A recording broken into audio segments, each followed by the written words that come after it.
donc journal de bord.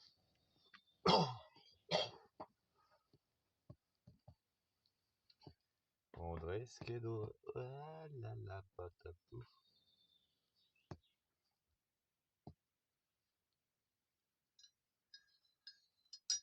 Bon, ça fait 2 jours, 3 jours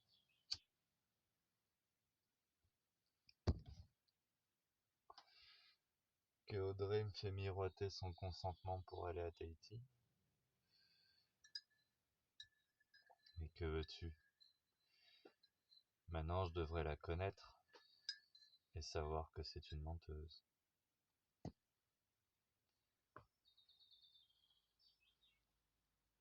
L'idée des vases communicants. Il avait raison, Antoine.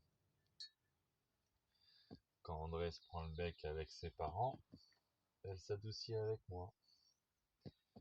Et vice-versa.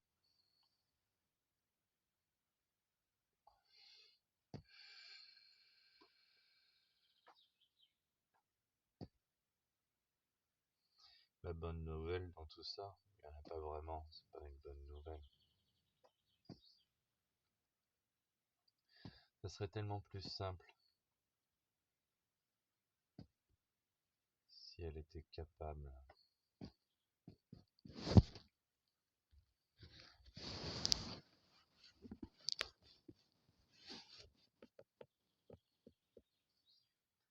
Si elle était capable de se comprendre elle-même, de travailler sur ses défauts,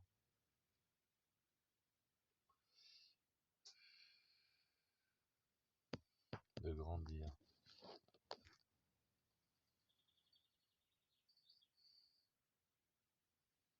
Ça fait 3 jours qu'elle me faisait miroiter son consentement pour aller à Tahiti. Et devinez quoi? Au moment de l'écrire sur un papier, plus personne. En prétextant des concepts fallacieux. Elle sait qu'une fois qu'elle signera le papier de ce consentement, ça sera lu par un juge.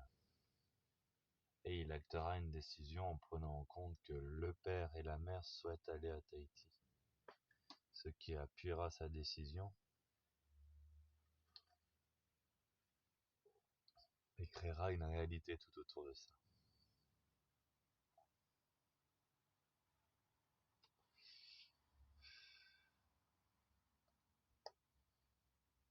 Quelque part, le fait qu'elle ait joué avec mes émotions, qu'elle m'ait menti, encore une fois, le jour où je serai devant la justice face aux Gonzalez, ça sera une preuve de plus de leur malhonnêteté. Et j'avais à cœur de ne pas incriminer Audrey devant le juge, de protéger la mère de mon fils. Et je dois d'abord protéger mon fils.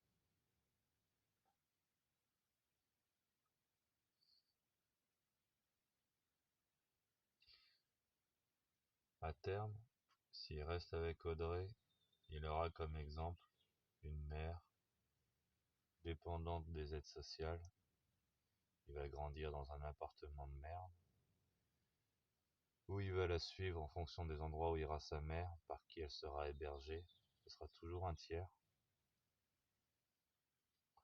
Où il aura l'exemple d'une mère à qui on aura payé une maison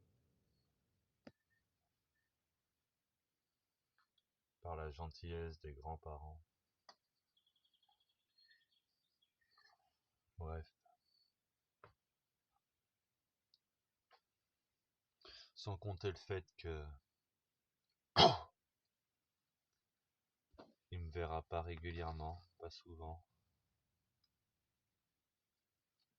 Étant donné que quand il est sous leur responsabilité, je n'ai pas accès à mon fils. Et qu'il me demande de parler à un juge. C'est ce que je fais, hein, Pascal. Pascal, c'est la mère d'Audrey. Elle m'a dit que je devais parler à un juge si je voulais changer le tiers de confiance. C'est ce que je fais. Mon appel a été entendu. J'espérais que lors de l'audience de cet appel, j'aurais à leur proposer une voie, comment on pourrait dire, amiable entre Audrey, moi et Philippe, le père d'Audrey.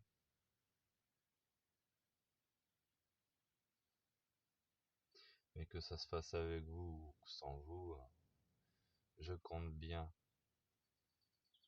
monter un dossier béton pour faire valoir cet appel, gagner cet appel et obtenir un référé avec le juge des enfants à La Réunion, afin de statuer où ira cet enfant. Et même si je perds cet appel, alors je demanderai un référé au juge des enfants à Bordeaux. Mais je crois que je vais gagner cet appel. Et je crois qu'à terme, avec tous les éléments que j'accumule, je gagnerai mon procès contre vous. À vrai dire, c'est pas mon procès, c'est notre procès, étant donné que je me suis posé en tant que représentant de la famille paternelle de Thiel. Donc c'est un procès de la famille paternelle de Thiel contre la famille maternelle de Thiel, que je viens de lancer quand j'ai écrit au juge. C'est vrai que les longueurs administratives me feront passer à côté de sa première année de vie, peut-être de ses 2 premières années de vie.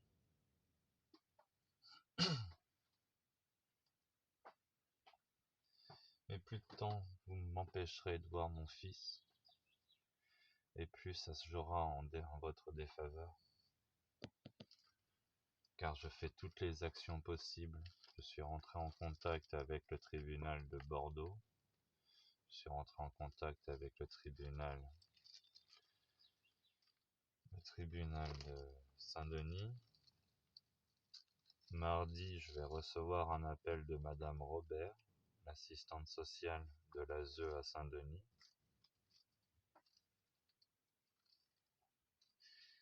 Et je lui ai laissé un message comme quoi nous étions tous d'accord pour qu'il parte à Tahiti. C'est vrai que cet accord, je l'ai supposé pour Philippe, en disant qu'il n'avait pas de raison de refuser si sa fille était d'accord, et que je le suis.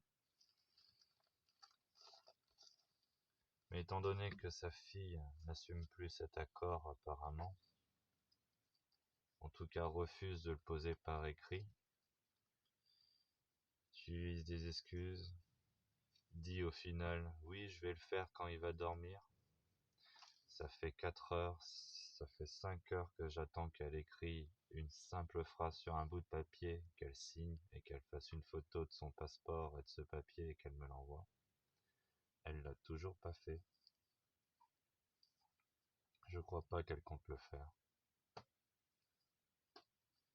Je crois qu'elle avait dit ça, comme d'habitude, pour me mentir, pour me faire plaisir, sans se rendre compte que le fait d'être trahi après et de entendre un énième engagement à vide,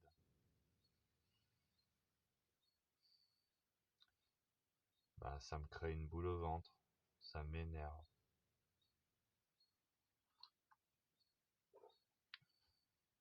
Mais à terme, je ferai valoir tous ces changements de position qu'elle m'a fait vivre depuis que nous sommes rencontrés. Que ce soit le cas où elle veut un enfant puis elle veut avorter, que ce soit le cas où elle m'aime ou elle m'aime plus, que ce soit n'importe quoi.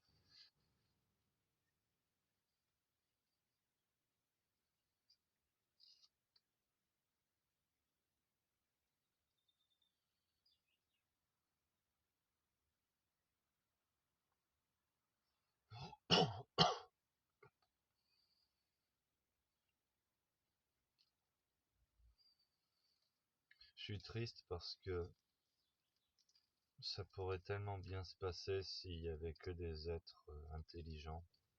Et je parle même pas d'une intelligence, je parle des êtres humains, dans le sens noble du terme.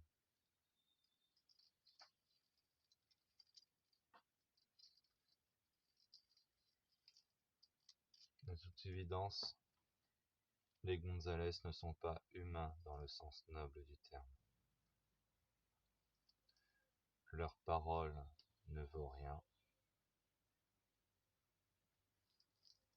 Ils mentent pour obtenir ce qu'ils désirent.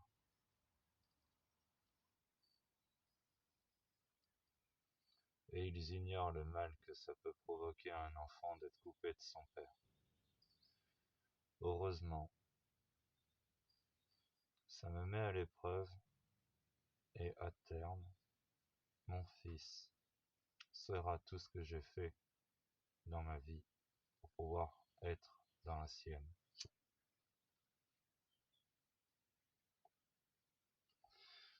Et le jour où il exprimera la colère d'un enfant qui n'a pas pu grandir avec son père,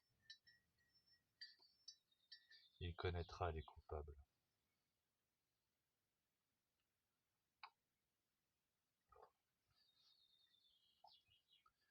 Ton papa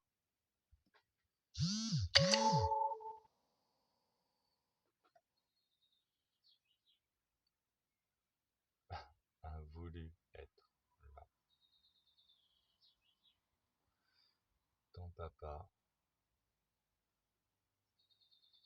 a voulu te voir grandir, a voulu te chérir, a voulu t'offrir la plus belle vie possible, a voulu t'offrir des maisons, une moto à tes 6 ans. C'est encore possible, hein, mais je sais pas où mènera ce chemin et combien de temps ils m'empêcheront de t'offrir tout ce que j'ai voulu pour toi. Un exemple digne à suivre, t'apprendre les valeurs, être droit, juste, honnête, aimant, toujours du côté du faible.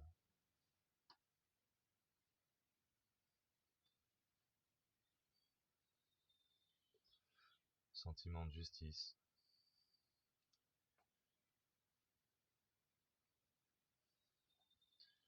T'imposer des limites. Si un jour tu dérivais vers le côté obscur, pour faire simple.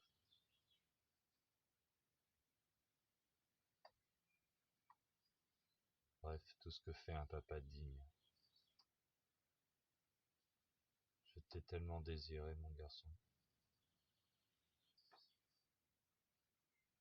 Quelque part, c'est peut-être un tort. J'ai voulu offrir un fils à un fils ou à un enfant, même si t'avais été une fille. Le père que j'ai toujours rêvé.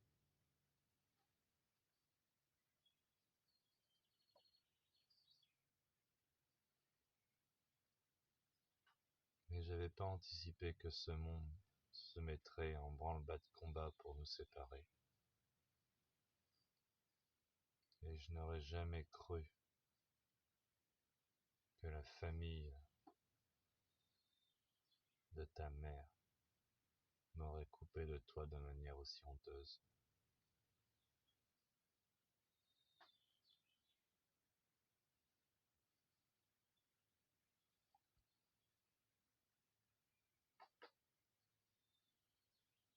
Quand c'est l'État qui t'a placé et qui nous a privés de ta présence,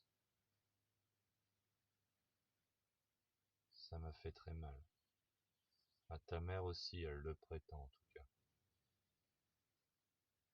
Mais que ce soit ton grand-père maternel qui m'empêche de te voir,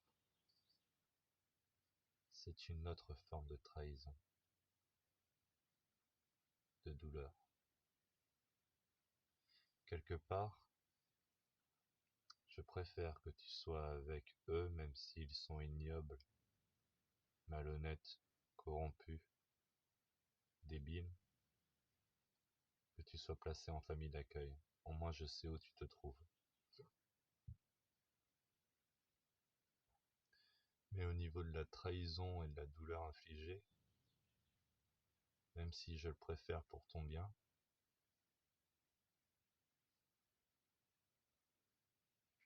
quelque part ça me fait encore plus mal.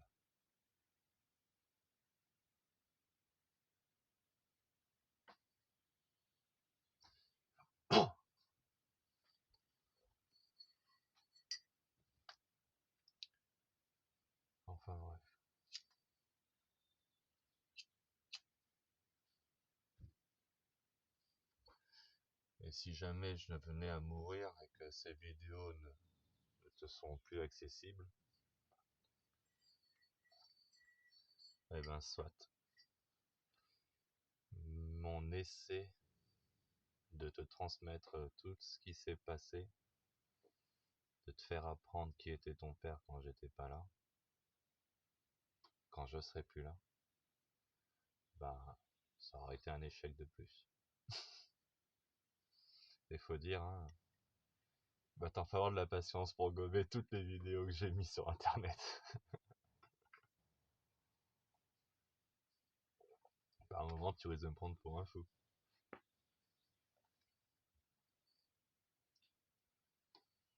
Mais bon, même si on me prend pour un fou, je sais qu'au fond de cette folie, il n'y avait qu'une bonne intention.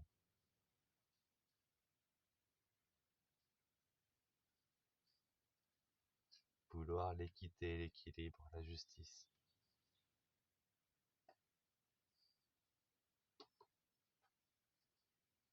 Il n'y a qu'un fou qui peut le vouloir sur cette planète et essayer de le proposer au monde.